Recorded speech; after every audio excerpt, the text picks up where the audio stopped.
Sir. Ay, Shoot na tayo, sir.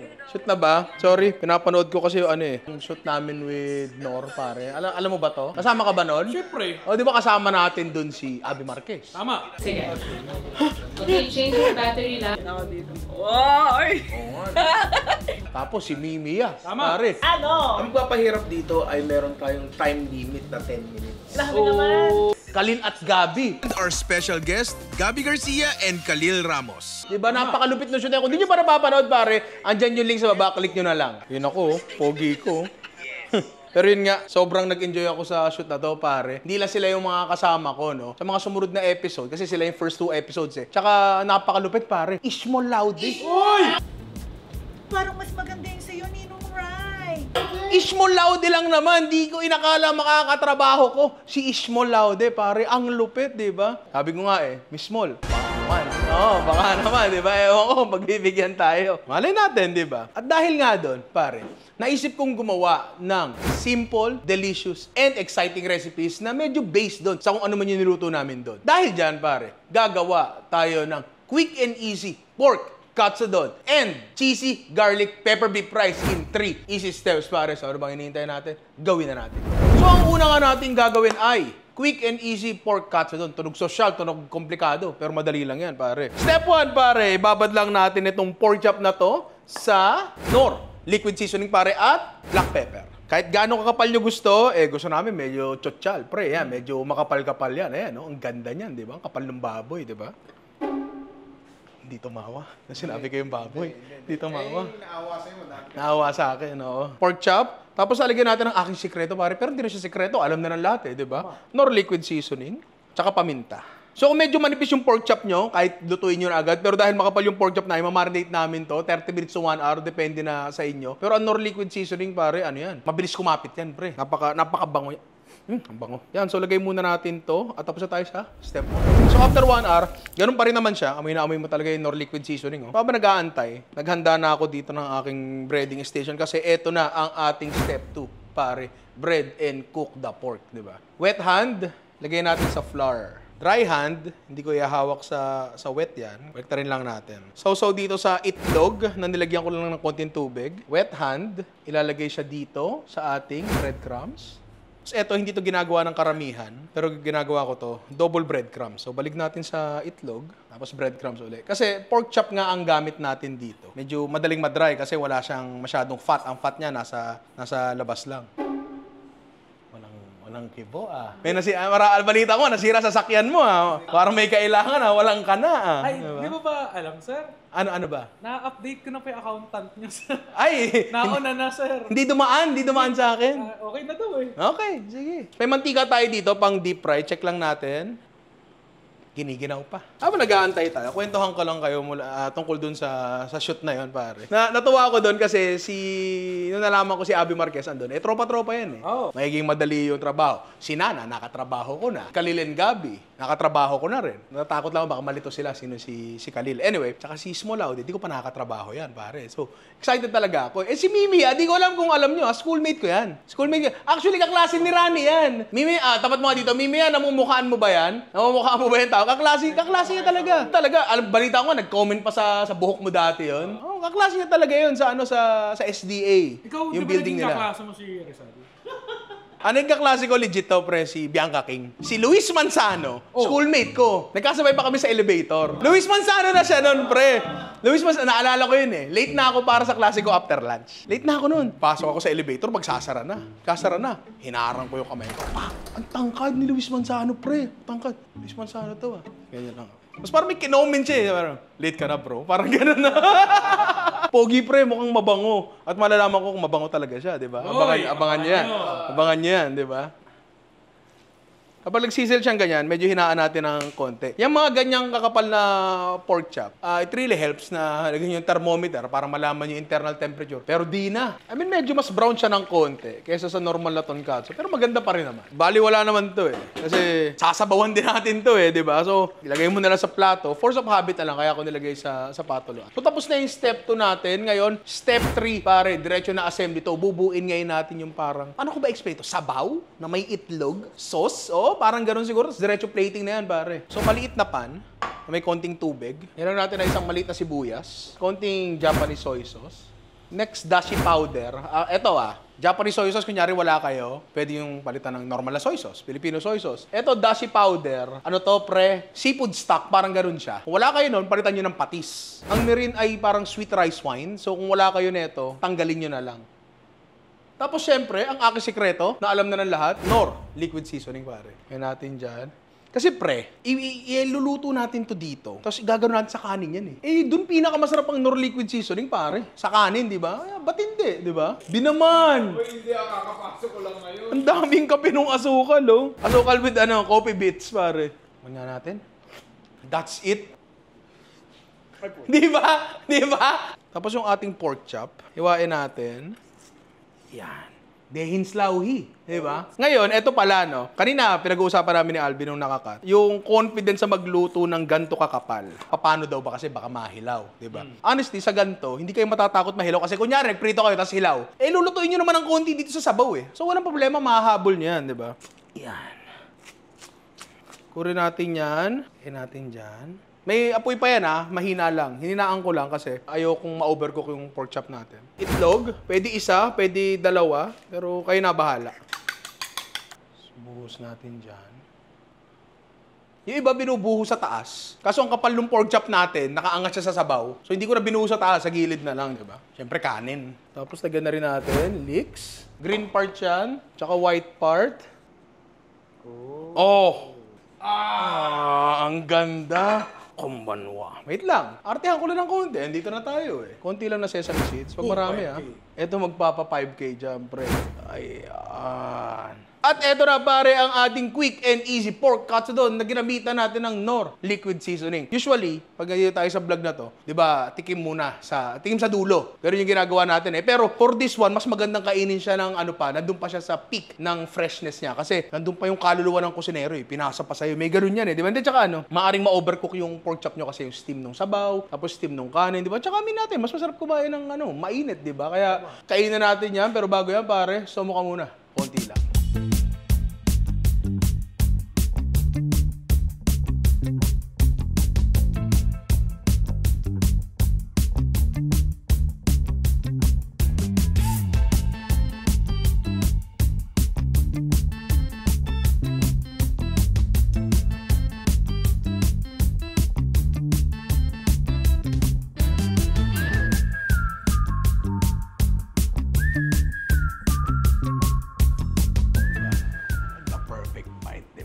Simple, delicious, and exciting recipes. If you know, you know.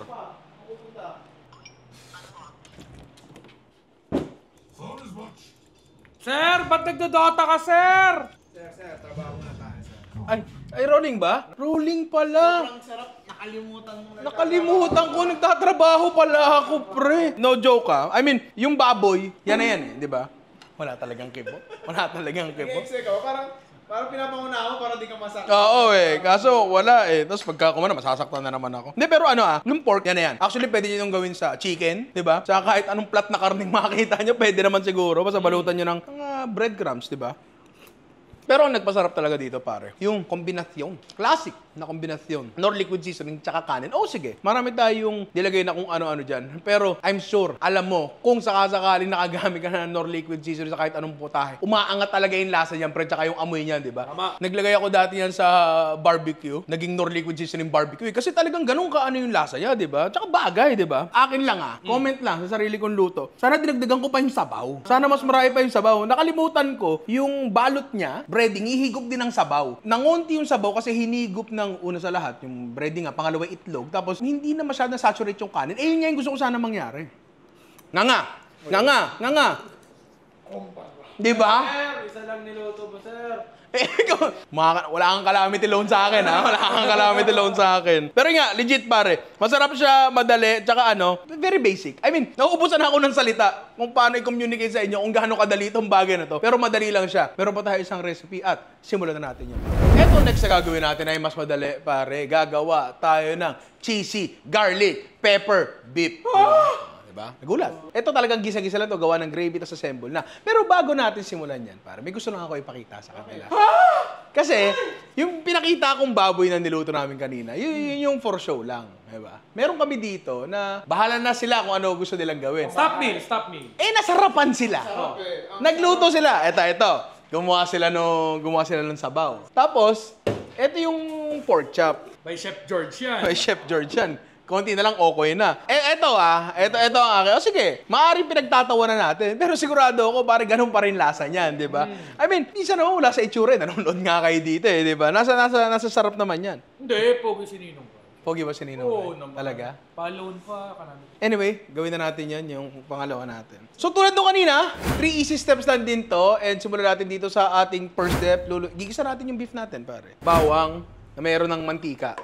Kahit wag muna masyadong brown kasi papa-brown din natin yung beef mamaya eh. So first step pa rin tayo. Lagay na natin dyan. Kasi ano yan pre, gusto natin, kasi pag pinabrown natin yung garlic, tapos ilagay natin yung beef, papa-brown din natin yung beef. Medyo matatagalan. Sorry, hindi pala matatagalan. Masusunog yung garlic natin, di ba?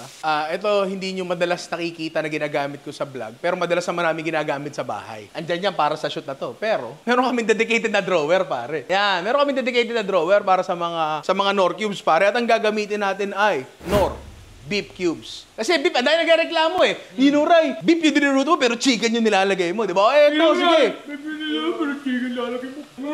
Baboy ka na sabi. Ha? Tingin sa gitna. Hindi nyo po kailangan gawin yun, hindi po kasama sa 3 easy steps yun. Next, pare, toyo. Konti lang. Pepper. Yan. So ngayon, tutuyuin na lang natin yan. Tapos, pwede na tayo mag-proceed sa step 2. Lagay na natin dyan. Tapos proceed na tayo sa step 2, pare. Gagawa tayo ng gravy. Sayang. Oo, tsaka masarap to. Di ba? Basically, gagawa tayo ng gravy at ang first step doon ay ang paggawa ng roux, pare. Natin ang harina. So, tuin lang natin to for mga 1 minute. Pagka okay na yung harina, hingin natin ng tubig. Dahan-dahan. Halo muna. Kailangan makuha muna yung maximum na lapot. Ayan, no? Bago nyo lagyan ng panibagong tubig. Kung bakit ganun ay para hindi mag-lumps. Pero minsan nagla-lumps pa rin. Pwede yung gamitan ng whisk. Pero kung pambahay lang naman, kahit may buo-buo yung, yung gravy nyo, wala namang magre-reklamo dyan. Pero na lang kung tatay nyo, tatay ko, na nabubuhay pa yun. Lahat ng niluluto ko. Toyo. Kung gusto yung ganyan kunin ng gravy nyo, okay lang naman. Nasa sa inyo na yan, di ba? Pero mas maganda pagka ganyan. Tapos para matimplahan yan, kailangan uli natin ng Knorr beef cubes, pare. Para sa akin, eto lang talaga ang cubes. Pero pa ba iba?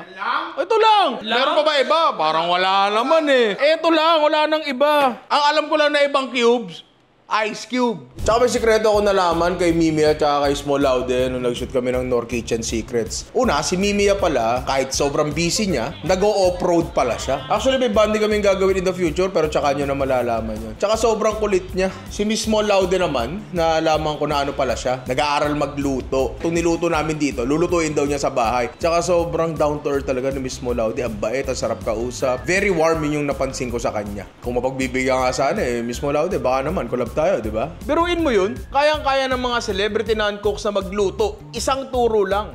Lagay natin yan. Yan na yung maglalagay. Yan yung pinaka-pampalasa niyan. Tapos, halos kung ano yung tinimpla natin doon sa beef, yun din yung titimpla natin dito. Paminta.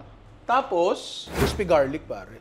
Kung wala naman kayong crispy garlic, pwede naman kayong, yung umpisang step natin, mag-isa kayo ng bawang. Yun din naman yun. Wala naman problema doon. Yan, ganyan dapat yung lapot ng gravy. Actually, medyo malapot pa nga to. Pero since kakainin naman natin agad, wala nang makakaalam niyan, pare. Okay na to. So, doon na tayo sa step 3, pare. Assemble. So, sa lahat ng to, makapansin nyo, kulang pa ng isa, pare. Yun, cheese. At eto siya, hawak ko. Sa cheese naman, kahit anong meron kayo. Pero palagay ko, mas malamang sa bahay, mas merong cheese spread na nilagay sa tinapay. Pero kahit anong keso na meron kayo, yun ang gamitin nyo. Kami, eto meron kami. Pwede naman kayo mag-grate kayo ng cheese sa taas. Pwede naman yun, di ba? So, kanin. Lagay natin yung beef natin sa taas. Takpan nyo yung kanin para di makita. Para kunyari low carb. Cheese, lagay natin sa pinakatok-tok. Yun. Tapos gravy. Ang gravy sa gilid lang natin ilagay, Ayan. Yan. Tapos optional lang. Kung meron lang kayo natira, meron kami natira. Lagyan natin ng konting berde sa taas, pare. Konting pepper sa taas. Yan. Kung bakit ito yung ginagamit namin hindi yung peppermill namin. Kasama po sa casualty ng baha ang peppermill namin. Medyo basa-basa pa po siya. So, Ha? At ito na nga pare, ang ating cheesy garlic pepper beef na ginabitan natin ng Knorr beef cubes pare. So, ano pa bang kailangan natin gawin dyan? Tikman natin yan. Pero bago yan pare, sumuka muna. Konti lang.